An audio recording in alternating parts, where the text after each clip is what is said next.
Let me show you. This is the slot where I have already submit the file, and I will show you how to submit the file again in the same slot. And this is the slot where I have checked the plagiarism of a file. For checking plagiarism of another file, I have to resubmit, but you can see that there is no clear-cut option of resubmission. Let me zoom in, and here is the option of resubmit nearby similarity option. Click on this option and new resubmission. Yes, confirm.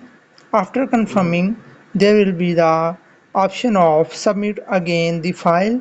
Let me tell you how to check again in the same slot.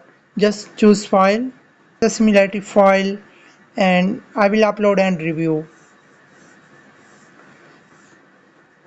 And this is the way by which you can submit the file in the same slot where you have already checked the file. And what is the policy regarding this same slot checking?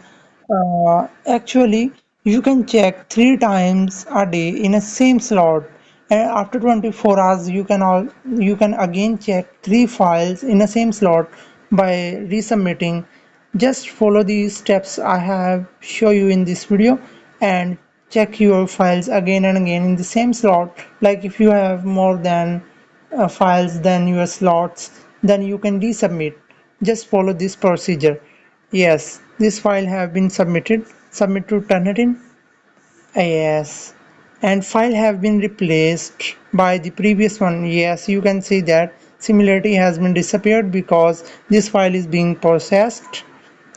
And yes, here you can see that similarity percentage have been changed from 11% to 39%.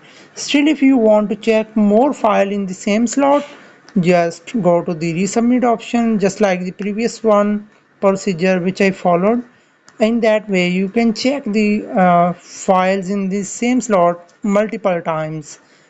Keep connected, stay tuned. Thank you very much for being the part of Learning Hub family.